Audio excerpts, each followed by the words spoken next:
The deep-sea exploration vessel, Ether, descended into the crushing blackness of the Mariana Trench. Its lone passenger, Dr. Aris Thorne, was a bioluminescence expert. Her mission, to study unknown life forms in the Hadal Zone. The Ether's lights pierced the eternal night, revealing a breathtaking sight. It wasn't a barren wasteland. It was a sprawling, vibrant city of living light. Towers of glowing coral pulsed, and intricate patterns of light zipped through the water like ethereal highways. The architects of the city were the Luminals, sleek, bioluminescent beings that communicated through complex, shifting patterns of colored light that flashed across their bodies. They were a species of pure energy and light. Aris held her breath as a small luminal approached the submersible. It didn't react with fear or aggression. Instead, it projected a simple, welcoming pattern of soft blue rings onto the Ether's viewport. It was saying hello. Aris had no translator for this. She responded by flashing the Ether's external lights in a simple sequence.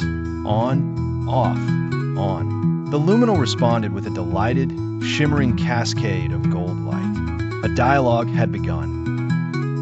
The Luminals led her to their central library, a vast field of crystalline structures that stored light instead of data. By touching them, they could project historical records, asteroid impacts, tectonic shifts, and the evolution of life, all told in light. Suddenly, the peaceful light patterns shifted to frantic, flashing reds and urgent zigzags. Through their light-based language, they showed her a vision, massive, metallic claws descending from above, aiming to dredge the ocean floor for rare minerals. The Luminals weren't showing her a prediction. They were showing her a live event. A deep-sea mining operation from her own world had begun, right on the edge of their luminous city. Her own species was the threat. The lead luminal, whom Aris called Soul, projected a pattern of a luminal being crushed by the mechanical claws, followed by a pattern of their city going dark. It was a plea. Help us. Aris couldn't let this happen, but she couldn't fight the miners with force. She had a different idea. She asked the Luminals if they could amplify their light to project it not just here, but upwards. Every luminal in the city gathered. They linked together, forming a massive, interconnected network. They began to pulse in unison, building a collective energy of immense power. The water around the Ether began to hum with light. With a final, collective surge, they released their energy. It wasn't a weapon. It was a beacon. A single, colossal beam of coherent, multicolored light shot up from the depths, piercing through the dark water towards the surface. On the mining ship, the crew was stunned.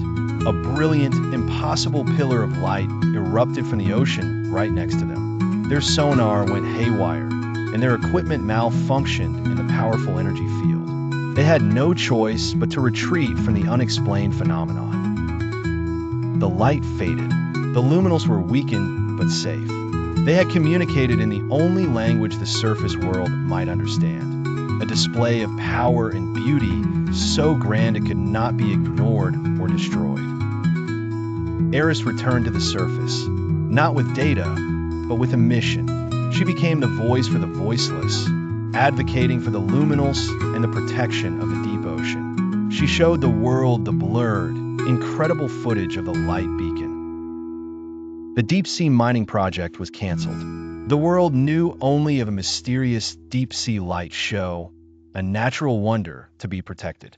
Only Aris knew the truth, that it was a message, a warning, and a request for coexistence from the intelligent, luminous beings who call the abyss their home.